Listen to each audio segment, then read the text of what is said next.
sinna veest välja. See on kohutav. Ei, ta oli nii. Ma ei näinud teda. Ma ei teadnud. Ma olin otse tema kõrval. Ühel pilvisel detsembripäeval Californias asuvas Half Moon Bays kattis kõhedust tekitav udu tumedad ähvardavad kaljud, mis ulatusid välja vahutavast kiltkivihallist ookeanist. Tuul ulgus, kui ta piitsutas vahutavaid laineharju pöörasesse tantsu. Mark Foe ilmus udust, istudes oma surfilaual, triivides lõputu vee seina poole, mis tormas ranniku suunas. Lane hakkas harja võtma, tõustes üha kõrgemale, just kui tahaks taevast puudutada. Mark pööras ümber ja hakkas raevukalt aerutama, sättides end vedela koletise püüdmiseks. Ta hüppas püsti just siis, kui laine hakkas tema kohal murduma, keerates end koopa taoliseks tunneliks. Mark ei teadnud, kui ta seda lainet mõõtmatutesse kõrgustesse jälitas, et tänane päev jääb talle viimaseks. Ma kardan üldiselt kõrgust ja kiirust. Mulle ei meeldi Ameerika mäed ning ma kardan hobuse seljas olla. Tead küll. Aga pole ühtegi lainet, millega ma oleksin kokku puutunud, mis oleks mind nii palju hirmutanud vette minema. Mark Foe oli 10-aastane, kui tema Singapuri perekond kolis Hawaiile, kus ta õppis esimest korda ujuma ja arendas välja eluaegse kire surfamise vastu. Nädalavahetustel sõitis tema isa Charlie Marki ja tema õdesid vendi mööda rannikut alla Oahu lõunarannikule. Nad veetsid päevas soojades akvamariin sinistes vetes hullates ja õrnadel lainetel liugledes, kuni jõudsid sädelevale liivale. Nendel õndsal lapsepõlve nädalavahetustel võlus meri Marki täielikult. Pärast 2 lühikest aastat paradiisis kolis Foe perekond külma betoondžunglisse Washingtoni DC-sse. Mark oli laastatud, kuna ta rebiti oma troopilisest pelgupaigast eemale. Möödunud olid muretud päevad, mil päike paistis seljale ja vesi puudutas nahka. Washingtonis tundis ta pidevat ookeani tõmmet, lakkamatut kutset lainetelt, millel ta igatses surfata. 14-selt meeleheitlikult merekutsele vastates põgenes Mark Floridasse. Mõned hiilgavad nädalad maitses ta taas vabadust, veetes päikeselisi päevi ranniku ääres surfates, enne kui tema murelikud vanemad ta lõpuks üles leidsid. Nad ei suutnud mõista tema magnetilist tõmmet ookeani vastu, kuid lõpuks andsid alla ja kolisid pere tagasi Hawaiile, kui Mark oli 16-aastane. Mark lõi taas ellu, kui ta naasis oma tõelisse koju, Hawaiile. Tundus nagu kiirgaks ta saare päikesest toidetud sära. Nüüd juba tugeva ujuja ja osava surfarina veetis Mark iga vaba hetke oma keha treenides ja ookeanil oma oskusi proovile pannes, mida ta oli nii väga igatsenud. Pärast Roosevelt High Schooli lõpetamist aasta varem ja lõpetamistseremooniast loobumist, et surfata, alustas Mark 1977 aastal vaid 19-10-aastaselt võistlemist rahvusvahelisel professionaalsete surfarite maailmatuuril. Kuigi ta näitas suurt potentsiaali, ei saavutanud ta oma võistlusaastatel kunagi kõrgemat kohta kui 66 maailmas. Hindamiskriteeriumid ja kohtunikud ei suutnud tabada Marki kaasasündinud annet ja kirge. Tema loomingulist ja murrangulist stiili ei hinnatud jäigas võistlusmaailmas. 1980. alguseks loobus Mark võistlemisest, olles selle teega rahulolematu. Ta tahtis piire nihutada ja lainetel sõita mitte punktide pärast, vaid selleks, et kogeda ookeani jõule vastu astumise vahetut põnevust. Markit on alati tõmmanud suured lained. Ta tundis end kõige elusamana, kui pani oma keha proovile kõrguvate veeseinte vastu.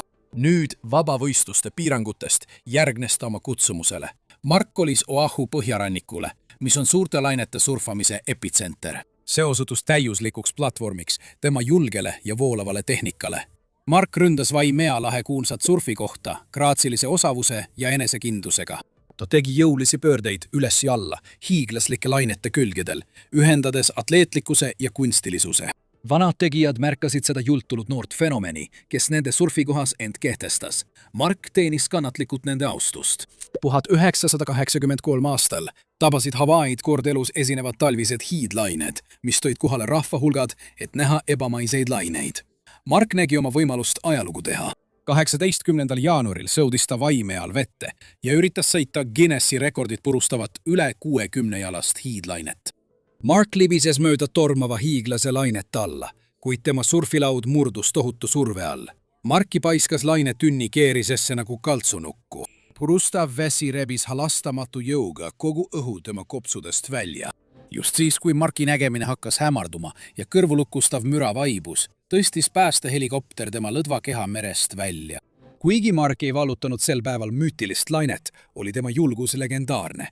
Sellisest rängast lainelt mahapaiskumisest eluga pääsemine raevuka hiiglase käe läbi kinnistas Marki mainet surfilegendina. Mark sõnastas pärast oma surmalähedast kogemust täiuslikult oma elufilosoofia. Kui tahad saada ülimat elamust, pead olema valmis maksma ka ülimat hinda. see oleks glamuurne viis lahkuda. Ma mõtlen, et see on suurepärane viis lahkuda. Ma mõtlen, et just nii tahaksin mina lahkuda. Need sõnad osutusid prohvetlikeks. Marki karisma ja fotogeeniline stiil toitsid samuti tema kuulsust. Temast sai surfifotograafide lemmik ja ta jõudis rohkematele ajakirjade kaantele kui mõned maailmameistrid. Mark mõistis meedia jõudu. Lapsena, kui tema pere elas ookeanist kaugel, olid surfiajakirjad ja filmid tema päästerõngaks, võimaldades tal ühendust hoida armastatud spordialaga. Nüüd kasutas ta seda mõjuvõimu oma unistuse täitmiseks. Saades sponsoritelt raha lihtsalt surfamise eest, jälitas Mark laineid üle kogu maailma. Hawaii, California, Indonesia, Lõuna-Aafrika, Peruu. Kus iganes levisid kuulujutud hiiglaslikest lainetest, võis kindel olla, et Mark läheb neile peagi järele. 90ndate alguseks peeti Marki laialdaselt üheks maailma parimaks suurte lainete surfariks. Kuid isegi Mark ei teadnud veel lainest, mis tema karjääri määravaks saab, Mavericksist, mis asub ebatõenäolises surfimekas Põhja-Californias. Mavericks oli aastakümneid hoolikalt hoitud saladus. See kauge ja kivine neem oli ligipääsetav vaid ohtliku rännaku kaudu. Lained olid sama jäinsed ja halastamatud nagu maastik ise. Kohalik Jeff Clark sõitis seal lainetel üksi 15 aastat, enne kui ta selle lõpuks 90ndate alguses maailmale avalikustas. Kui uudis sellest sügavikust tulevast lainest, mis võiks vaimeaga võistelda, surfikogukonda jõudis, teadis Mark, et ta peab olema üks esimestest, kes selle elukat taltsutab. See oli selline uudis, mida mõned suurte lainete surfarid ootavad aastaid ja selline laine, millel paljud olid ohust hoolimata otsustanud sõita. 1994 aasta 22. detsembril lendas Mark üleöö Hawaiilt San Franciscosse. Eelmisel päeval olid nad saanud teada, et Mavericksit tabab kord elus esinev hiidlaine. See oli tema võimalus.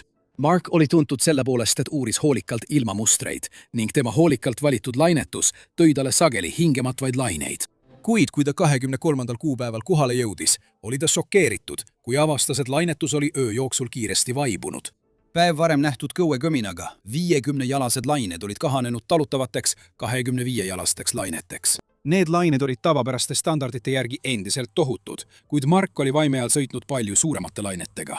Ta polnud selline, kes oleks ühestki lainest tagasi löönud, seega valmistus ta ikkagi surfama.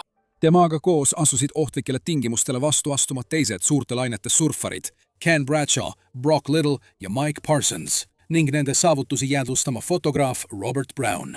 Grupp jälgis ähvardavaid laineid paadilt, mille nad olid Mavericksisse sõiduks rentinud, valmistudes vaimselt eesootavaks lahinguks. Kui nad olid otsustanud vahutavatesse vetesse aerutada, polnud enam tagasiteed. Mike Parsons tegi esimese katse, aerutades oma lauaga murdlainetest mööda. Ta võitles tasakaalu hoidmise nimel, kui mitmed lained teda igast küljest ründasid, langedes talle peale 1000 veoauto raskusega.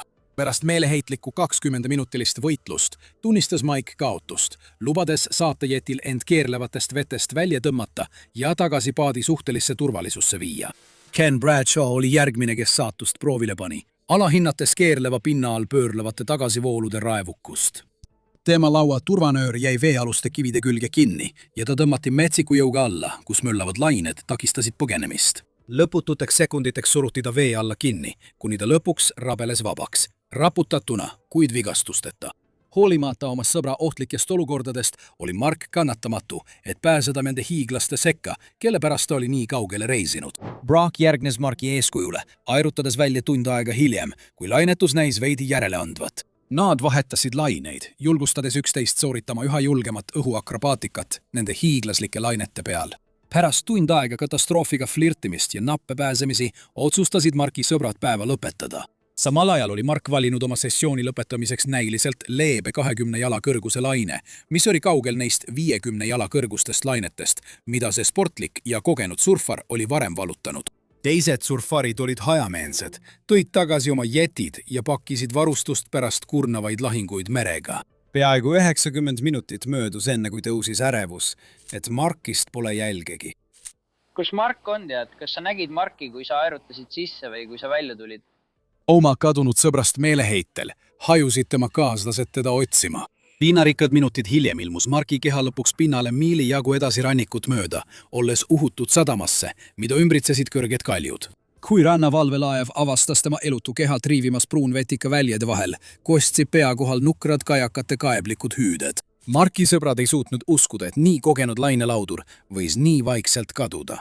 Ma kogesin ise seda, kuidas ma läksin sellest, et olin juhtumist ja päevast eluga pääsenud, täielikust eufooriast sellise madalseisuni, mida ma polnud kunagi varem tundnud.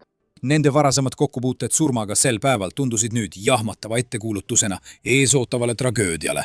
Rannast paistnud lained olid petlikult väikesed optilise illusiooni tõttu. Mavericki läind murduvad uskumatult lähedal sakiristele rannaäärsetele kividele ja riffile.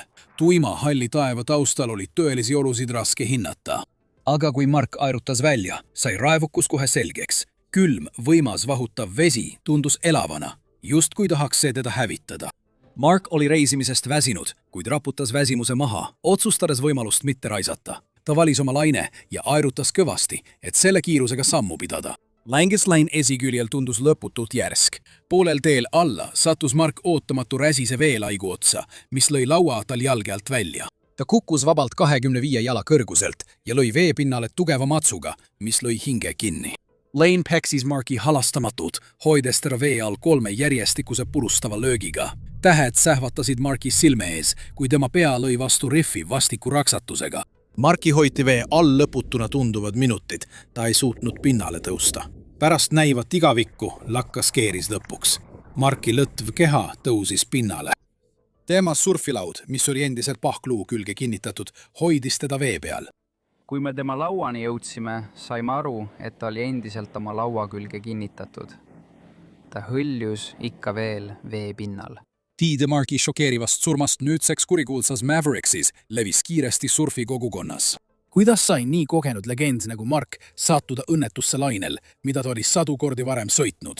Selle päeva uudiste uskumatust toonist oli tunda šokki, mida tunti ühe oma osavaima kaotuse pärast. Et Mark Fu jäi alla tagasihoidlikule lainele, oli igasuguse loogika vastane. Sinna minnes ja teda nähes hakkas alles uskuma, et see võibki päriselt olla.